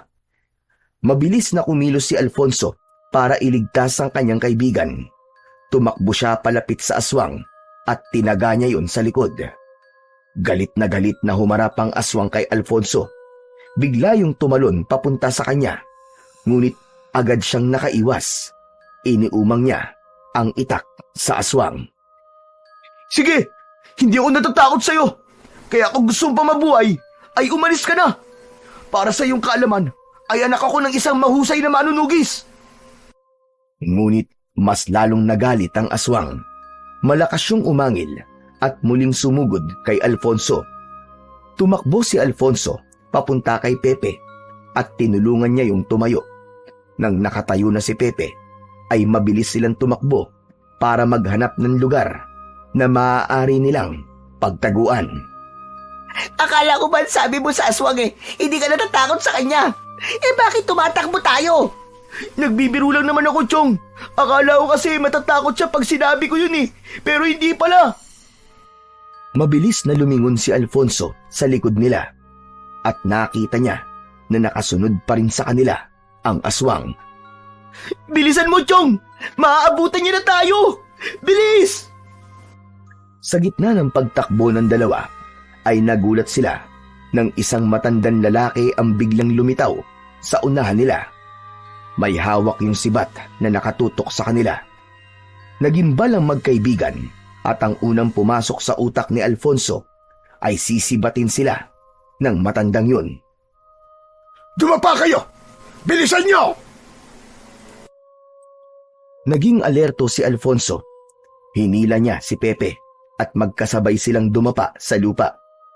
Pinakawalan ng matandang lalaki ang sibat at tumama yun sa mismong noo ng aswang na nasa likuran ni na Alfonso. Hindi makapaniwala si Alfonso sa bilis ng mga pangyayari. Napakabilis ng tibok ng puso niya. Naglakad ang matandang lalaki. Nilagpasan nun sina Alfonso at kinuha nito ang sibat na nakatarak sa ulo ng aswang. Tumayo na sina Alfonso at Pepe. Hinarap nila ang matandang lalaki na nagligtas sa kanila. Maraming salamat po. Kung hindi po kayo dumating malamang patay na po kami ng kaibigan ko. Mga dayo kayo rito, no? Ngayon ko lang kasi kayo nakita. Naliligaw ba kayo? Opo. Ito po kasi kaibigan ko eh. Ang sabi ko po bumalik na kami sa Baryo Catalina. Habang maliwanag pa pero masyado pong makulit eh. Pwede bang wag mo na akong sisihin, Chong? Ang importante, buhay pa rin tayo hanggang ngayon. Saka malay ko ba na may aswang din dito? Bihira na ang mga aswang na nagagawi sa lugar na to at sa Baryo Catalina. Ang iba ay napapadaan lang. Minalas lang talaga kayong dalawa na may nakainkwentro kayong aswang. Ngunit, ano ba talagang ginagawa nyo rito sa gubat? Ang totoo po kasi niyan, Tatang. May hinahanap po kasi kaming tao. Isa po siyang dating manunugis na nagturo po sa tatay ko. Baka kilala niyo po siya. Fidel po ang pangalan niya. Nasa harapan nyo na ang inyong hinahanap. Ano? Kayo po si Mang Fidel? Ako nga, at sigurado ko na ikaw ang anak ni Salvador dahil iisang tao lang naman ang sinanay ko nun para maging isang manunugis. Ako nga po yun. Ako po si Alfonso at ito naman po ang kaibigan kong si Pepe. Salamat sa Diyos at nakita na po namin kayo. May importante po kasi akong hihilingin sa inyo eh. Sumunod kayo sa akin. Hindi maganda na dito tayo mag-usap. Doon tayo sa aking kubo. Tumalikod na si Fidel at nagsimulang maglakad. Agad namang sumunod sina Alfonso at Pepe sa matandang lalaki. Hindi nagtagal ay nakarating na sila sa maliit na kubo ni Mang Fidel sa gitna ng gubat. Nakaupo sina Alfonso at Pepe sa kawayang sahig habang may gasera sa gitna nila. Si Mang Fidel ay nasa labas at nagpapainit ng tubig para sa kape. Grabe, Chong. Ang akala ko talaga mamamatay na tayo kanina eh. Buti na lang talaga at biglang dumating si Mang Fidel at iniligtas tayo. Tama ka, Chong. Mukhang pumapabor nga sa atin ang tadhana. Yung pag-atake ng aswang sa atin kanina, naging paraan yun para makita natin si Mang Fidel. Hindi pa rin ako makapaniwala na nandito na tayo sa bahay niya. Maya-maya pa ay pumasok na si Mang Fidel na may dalang 3 baso ng mainit na kape na nakapatong sa pinggan. Inilapag nito ang mga baso sa sahig. Naupo na rin ang matandang lalaki. Higupin nyo na yung kape nyo habang mainit pa. Maraming salamat po, Mang Fidel. Sa nga pala, kumusta na pala si Salvador? Ang huling kita pa namin nung natapos na ang pagsasanay niya sa akin. Ang totoo po, sa ngayon, hindi maganda ang lagay niya dahil dinidibdib pa rin po ng tatay ko ang pagkamatay ng nanay ko sa kamay ng mga aswang. Sadyang masakit para sa isang manunugis na mamatay ang minamahal nito sa kamay ng aswang. Kaya naiintindihan ko ang pinagdadaanan ni Salvador ngayon. Ano nga pala yung importanteng sasabihin mo sa akin, Alfonso? Sa ngayon po kasi, sinasalakay muli ang aming baryo ng mga aswang. Ayaw na po kasing bumalik ni tatay sa pagiging isang manunugis Kaya naisip ko po na baka maaari niyo po akong turuan na makipaglaban po sa mga aswang. Gusto ko po sanang sanayin niyo ako, gaya ng ginawa niyo sa akin tatay noon. Bakit hindi ka sa iyong ama magpaturo? Kung ano ang aking nalalaman, ay ganun din na sa kanya. Galit po kasi sa akin si tatay. Isa pa, wala po siyang tiwala sa akin. Ang sabi po niya, ay hindi niya nakikita na magiging isa akong manunugis dahil kuba ako. Ay nako, sa mga sinasabi mo ay parang hindi ko natuloy kilala si Salvador. Isa sa mga sinabi ko sa kanya noon na ang pagiging manunugis ay hindi kayang hadlagan ng kasarian, edad at kapansanan. Kung malinis ang iyong hangarin at may tapang kang taglay, ay maaari kang maging isang manunugis. Kaya po nandito ako ngayon para makiusap po sa inyo na sanayin niyo po ako. Gusto ko pong matutong makipaglaban sa mga aswang dahil gusto kong ipagtanggol ang aming baryo gaya ng ginawa noon ni tatay. Parang awa niyo na po, Mang Fidel. Sanayin niyo po ako. Hindi mo na kailangan makiusap sa akin, Alfonso. Nakikita ko na malinis ang iyong hangarin. Kaya huwag ka mag-alala.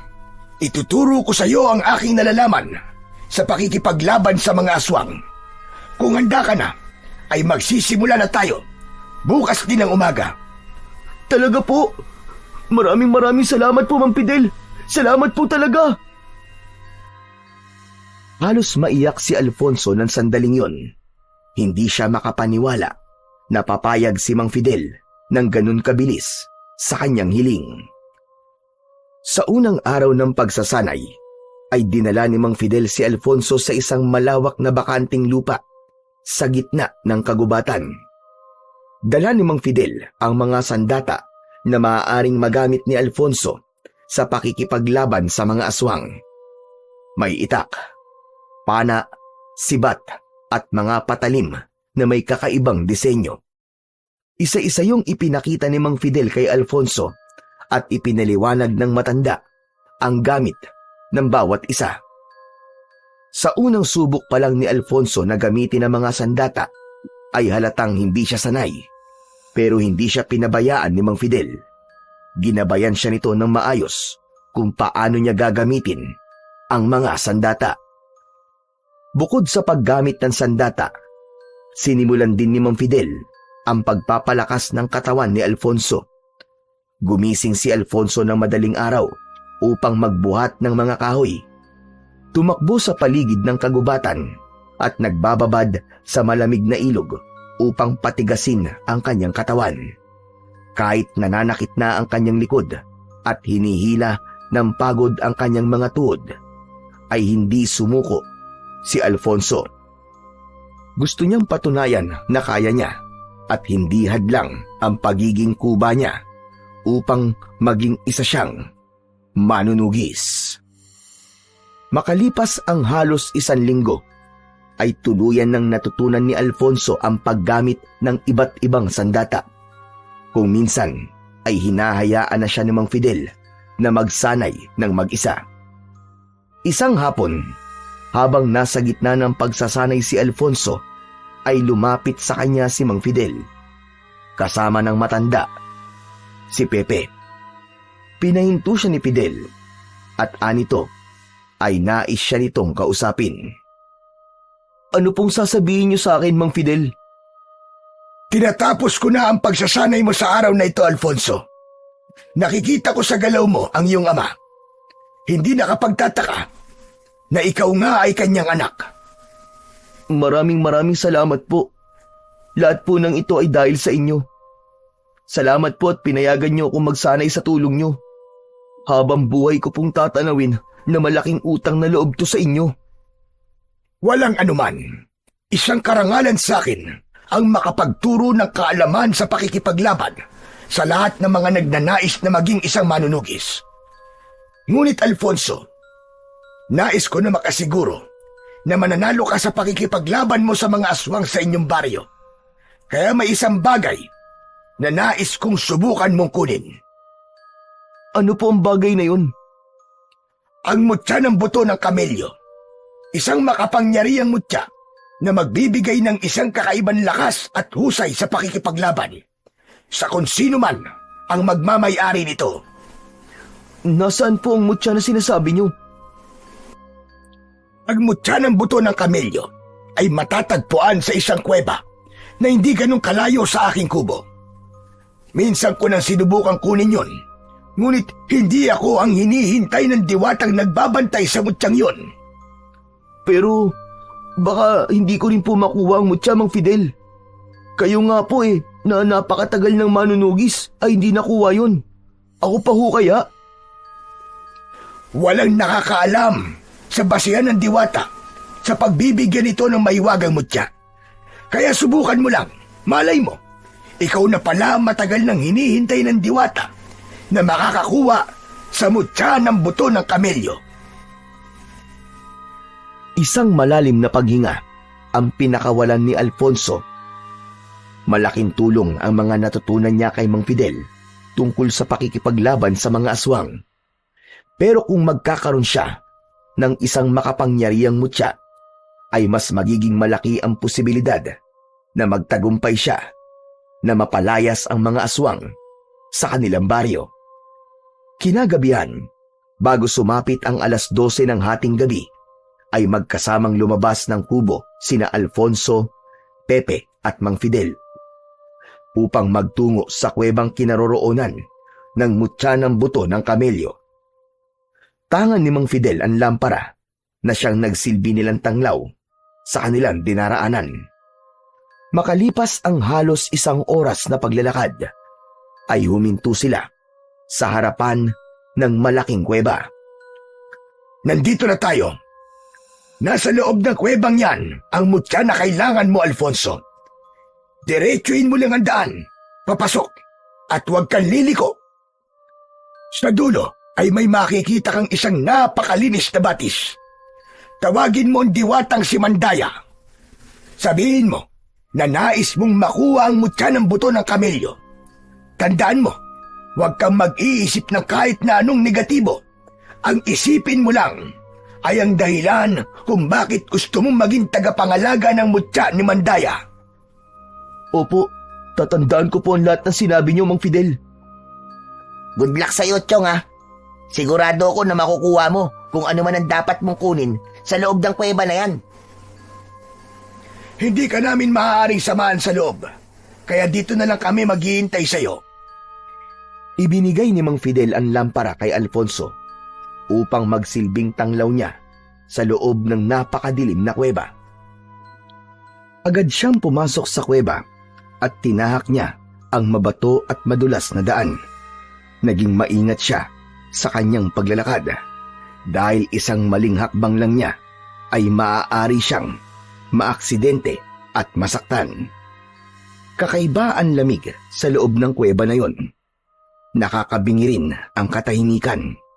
Pakiramdam ni Alfonso ay napakaraming mata ang nakatingin sa kanya, ngunit nagpatuloy lang siya sa paglalakad hanggang sa narating na niya ang dulong bahagi ng kuweba. Doon ay nakita niya ang isang napakalinis na batis. Inilapag niya ang lampara sa malapad na bato. Huminga ng malalim si Alfonso at wala siyang ibang inisip kundi ang dahilan kung bakit niya nais na makuha ang mutya ng buto ng kamelyo. Ngayon pa lang ay humihingi na po ako ng paumanhin sa paggagambalang gagawin ko sa diwatang nakatira sa batis na nasa aking harapan. Sinasamo kita, Mandaya. Nandito ako dahil nais kong malaman kung ako ay karapat-dapat sa mutya ng buto ng kamelyo. Nagulat si Alfonso nang magkaroon ng tila maliit na ipo-ipo sa gitna ng batis. Umikot ng marahan ng tubig sa batis at mula sa gitna ay lumitaw ang isang babaeng nagliliwanag ang buong katawan. Sa sobrang liwanag nito ay hindi makita ni Alfonso ang itsura ng naturang babae. Ang tanging nakikita niya lang ay ang hugis ng katawan nito at ang buhok nitong sumasayaw sa hangin. Sigurado si Alfonso na yun na ang diwatang si Mandaya. Narinig niya ang malamyos na tinig ni Mandaya sa loob ng kanyang ulo. Tinanong siya ni Mandaya kung ano ang dahilan kung bakit niya nais makuha ang mutya.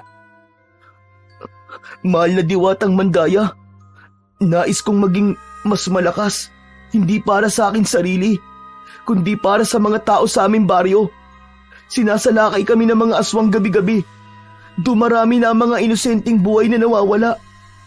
Kaya kung hahayaan mo kung makuha ang bagay na aking ipinunta rito, ay ipinapangako ko sa inyo na gagamitin ko lang yun sa kabutihan at sa paglaban sa kasamaan. Biglang nawala si Mandaya. Huminto sa pag-ikot ang tubig sa batis. Naghintay ng ilang segundo si Alfonso, ngunit walang nangyari. Nanlambot si Alfonso. Nabigo ako. Hindi ako ang karapat-dapat. Malungkot na kinuha ni Alfonso ang lampara. Tatalikod na sana siya para lumabas ng kuweba nang biglang unti-unting nawala ang tubig sa batis. Tila sinipsip ng lupa ang tubig na naroon. Nang tuluyan ng naubos ang tubig sa batis, ay nakita ni Alfonso ang isang kwintas na nakapatong sa malapad na bato na nasa gitna ng batis. May palawit ang kwintas na kulay puting bagay. Nakakatuwa ang hugis at naisip niya na yun na marahil ang mutya ng buto ng kamelyo. Kinuha ni Alfonso ang kwintas at isinabit yun sa kanyang leeg. Agad niyang naramdaman ang kakaibang kapangyarihan na bumalot sa kanyang buong katawan. Sigurado ko na ito na ang buto ng kamelyo. Maraming salamat po sa inyo, mahal na diwatang Mandaya. Dahil hinayaan niyo po akong makuha to. Nangangako po ako, nagagamitin ko po ito ng naaayon sa inyong kagustuhan. Muli, maraming salamat po talaga sa inyo. Tuluyan nang naglakad si Alfonso palabas ng kuweba. Hindi na siya makapaghintay na ipakita kay Mang Fidel at sa kaibigan niyang si Pepe ang mutya ng buto ng kamelyo. Sigurado siya na matutuwa ang mga yon sa kanyang tagumpay. Nang nakalabas na si Alfonso sa kuweba, ay nakita niya sina Mang Fidel at Pepe na matyagang naghihintay sa kanya. Agad na lumapit ang dalawa sa kanya at bumakas ang saya sa muka ng mga yon nang makita ang kwintas na nakasabit sa kanyang leeg. Nagtagumpay ka, Alfonso! Yan na nga ang mutya ng buto ng kamelyo! Kaya nga po, maraming salamat po kay Mandaya dahil hinayaan niya akong makuha to. At salamat din po sa inyo, Mang Fidel, dahil ipinaalam niyo po na may ganito palang bagay na magagamit ko sa pakikipaglaban sa mga aswang. Ngayon pa lang ay nararamdaman ko ng lumakas ako. Sigurado ko na naramdaman ng diwata ang kalinisan ng iyong puso. Kaya ipinagkaloob niya yan sa'yo. Eh di kung ganun, maaari na tayong bumalik sa baryo natin, Chong. Nako. Humanda talaga sa'yo ang mga aswang na yon. Tama ka, Chong. Ipapakita natin sa mga aswang na yon na nagkamali sila na bumalik pa sa baryo natin. Hangad ko ang inyong tagumpay. Lalo na sa'yo, Alfonso. Ipakita mo sa lahat at sa iyong ama na hindi hadlang ang pagiging kuba mo upang maging isang manunugis. Ano man ang itsura, edad o kasarian ng isang tao, ay kayang-kaya niyang maging isang bayani. Hihintayin ko ang pagbabalik niyo sa aking bahay upang sabihin na kayo ay nagtagumpay. Opo, Mang Fidel. Gagawin po namin yan. At maraming salamat po talaga ulit dahil sinanay niyo po ako. Mang Fidel, maraming salamat po sa tiwala pong ibinigay niyo sa akin. Hindi na nag-aksaya ng oras sina Alfonso at Pepe.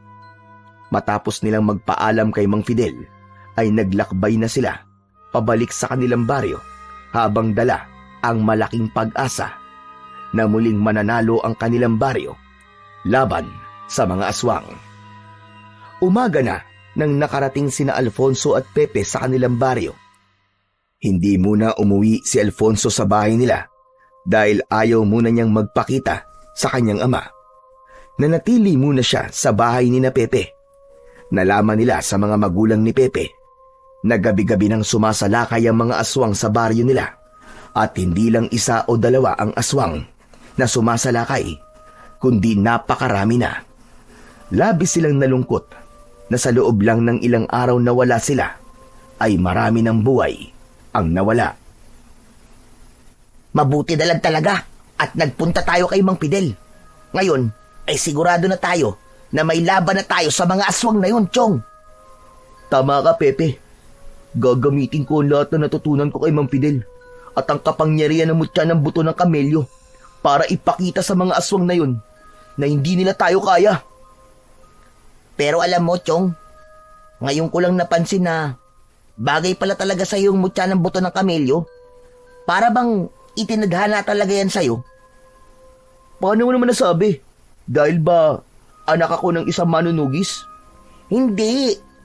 Kasi parehas kayo ng kamelyo di ba? May malaki ring bukol sa likod ng kamelyo. Parang ikaw lang. O di ba? Ang galing kong mag-isip, no? Ah, ganun. Talagang isiningit mo pa ang panunukso mo sa akin, ha?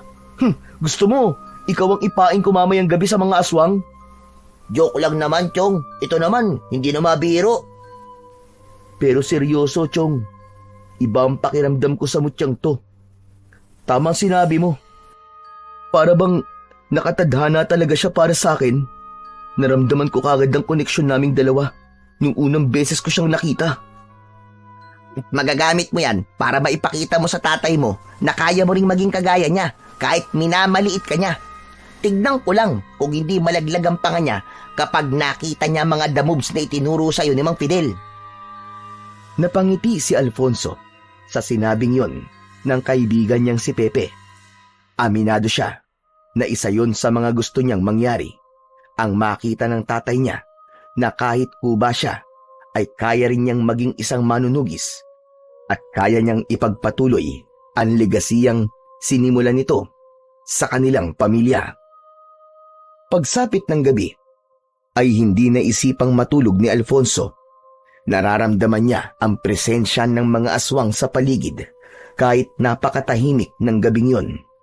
Napansin niya na isa sa kakayahang ibinigay ng mutya sa kanya ay ang malakas na pakiramdam, lalo na sa panganib na nagbabadya. Mula sa kusina ng bahay ni na Pepe ay kinuha niya ang bagong hasang itak na nasa kaluban.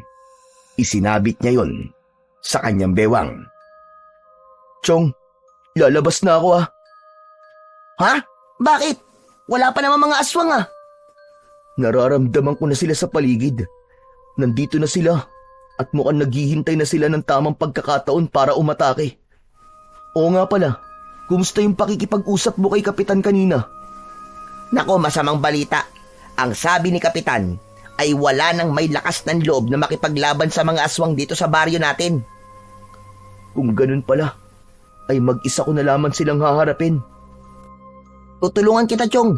Hindi kita pwedeng pabayaang mag-isang makipaglaban. Hindi na kailangan, Chong. Baka kung ano pang mangyari sa'yo eh. Ako na lang ang haharap sa kanila. Sigurado ka ba? Oo, sigurado.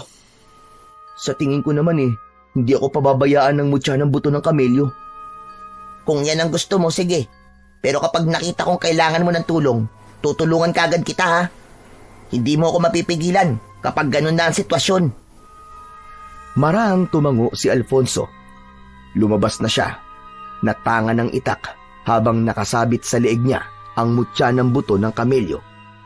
Mainit ang mutya, tila meron yung sariling buhay at tumitibok kasabay ng kanyang puso.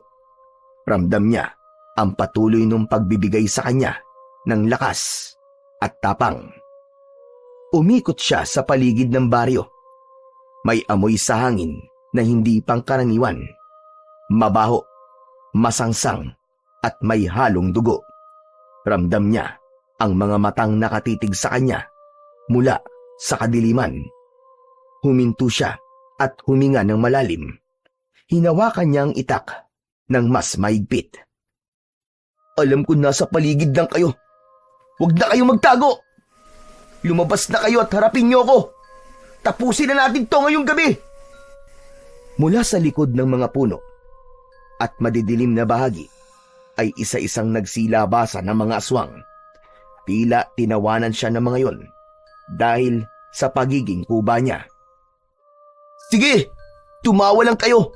Tignan natin kung makatawa pa kay mamaya kapag inubos ko na kayong lahat. Isang aswang ang unang umatake sa kanya. Naging mabilis naman ang galaw ni Alfonso.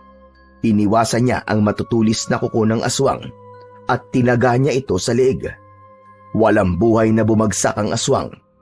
Isang aswang ang muling tumalon ng mataas mula sa isang puno, pero sinalubong yun ni Alfonso ng saksak sa dibdib nito, direkta sa puso. Doon na naging sunod-sunod ang pag-atake ng mga aswang kay Alfonso. Tila naramdaman ng mga yon na hindi mananalo ang mga ito kung paisa-isa ang mga yon na aatake sa kanya. Sinalubong ni Alfonso ang lahat ng pag-atake ng mga aswang. Ginamit niya ang lahat ng natutunan niya kay Mang Fidel. Sa bawat taga at saksak niya, gamit ang itak, ay may aswang na bumubulagta. Ang buong akala ni Alfonso ay mananalo na siya. Ngunit sa hindi inaasahang pangyayari, ay dumating ang mas marami pang mga aswang. Sabay-sabay na umatake ang mga yon. Pinalibutan siya ng mga aswang. Nakailag si Alfonso sa ilang kagat at kalmot ng kanyang mga kalaban, ngunit may ilan na nagawa siyang sugatan sa likod, sa braso at sa kanyang hita, hanggang sa isang aswang ang kinagat siya sa gilid ng kanyang leeg mula sa kanyang likuran. Napaluhod bigla sa lupa si Alfonso nang umalis ang aswang sa kanyang likod. Bigla siyang nakaramdam ng panghihina. Isa-isa niyang tinignan ng mga aswang na nakapaligid sa kanya. Mga hayop kayo! Hindi ako papayag na matalo niyo ako. Kailangan niyo malaman na nagkamali kayo sa desisyon niyong bumalik pa kayo rito. Unti-unting lumapit kay Alfonso ang mga aswang na nakapalibot sa kanya. Hanggang isang boses ang narinig niya na muling nagpabangon ng lakas sa kanyang katawan. Mga hayop kayo! Layuan niyo ang anak ko! Tatay! Biglang dumating si Mang Salvador at pinagtataga nito gamit ang itak ang mga aswang na nakikita nito. May iba na walang kahirap-hirap nitong binuhat at binalibag sa lupa. Lumapit si Mang Salvador kay Alfonso at tinulungan siya nitong tumayo. Tay! Tay, totoo po ba to? Nandito kayo para tulungan ako? Oh, pero mamaya ka na magdrama. May mga aswang pa tayong dapat harapin at paslangin. Tara na! Naluluwang tumango si Alfonso. Sabay silang sumugod sa mga aswang. Kahit sugatan si Alfonso, ay mas nag-alab ang kagustuhan niyang manalo sa laban na yon, lalo na't kasama na niya ang kanyang ama. Isa-isang bumagsak ang mga aswang hanggang sa wala nang natira. Puno ng dugo ang lupa. Nakahandusay ang mga katawan ng mga aswang sa paligid. Humarap si Alfonso sa kanyang ama na nasa kanyang tabi. Hindi niya na napigilan ang sariling yakapin ito at napahagulgul na siya ng iyak. Hinayaan lang siya ni Salvador na umiyak hanggang sa kumalma na siya. Kumala si Alfonso sa pagkakayakap sa ama niyang si Mang Salvador at lumuluha niya itong tinignan. Tay, salamat po ah. Salamat po sa pagtulong niyo sa akin. Hindi ko po inaasahan na gagawin niyo yun. Ang totoo ay kanina pa kita pinapanood. Hinayaan lang kita hanggang sa makita ko na kailangan mo ng tulong ko. Yung galaw mo, kagaya ng galaw ko. Saan mo yun natutunan? Gayong hindi naman kita sinanay. Tay, ang totoo po eh. Hinanap ko po si Mang Fidel. Yung nagsanay po sa inyo noon na maging manunugis. Siya po nagsanay sa akin ng ilang araw at nakuha ko pa po itong mutya ng buto ng kamelyo sa isang diwata sa kuweba. Ano? Totoo ba yan? Ang mutya ng buto ng kamelyo? Minsan ko na rin sinubukang kunin yan, pero nabigo ako. Ikaw lang pala makakakuha. Ngayon alam ko na ang kasagutan kung bakit nawala ka ng ilang araw. Akala ko iniwanan mo na ako eh. Ang akala ko, ay hindi ka na babalik. Doon ko napagtanto na mahalaga ka pa rin sa akin at naiisip ko kung gaano ako naging kasamang ama sa'yo sa loob ng napakahabang panahon. Patawarin mo ko, anak, ha? Patawad kung sinisi kita sa pagkamatay ng nanay mo. Tay, matagal na po kitang pinatawad. Maraming salamat po. At naliwanagan na po kayo. Tahan na. Huwag ka nang umiyak. Magsimula tayo ulit, anak. Alam kong hindi pa huli ang lahat. Babawi ako sa iyo, anak. At magpapakaama na ako sa iyo simula sa gabing ito. Muling niyakap ni Alfonso ang kanyang ama. Walang pagsidlan ang kasiyahan sa kanyang puso. Lahat ng masasakit na pinagdaanan niya ay naglaho ng dahil sa tagpong yun. Habang magkayakap sina Alfonso at Mang Salvador, ay dumating naman si Pepe na may dalang sibat. O ano? Nasaan ang mga aswang na yan? Meron pa bang kalaban? Magsilabas kayo kung matatapang talaga kayo. Teka, wala na. Napatay na namin ni tatay. Ang tapang mo naman. Sayang naman. Nahuli ako ng dating. Sandali. Oo nga no. Parang napansin ko magkayakap kayo kanina. Teka. Huwag niyong sabihin. Kung ano nasa isip mo, Chong, tama ka. Okay na kami ni tatay. Magsisimula kami ulit. At sasanayin pa kita, Alfonso, hanggang sa ikaw na ang maging pinakamahusay na manunugis. Nakakatakutan ng lahat ng aswang.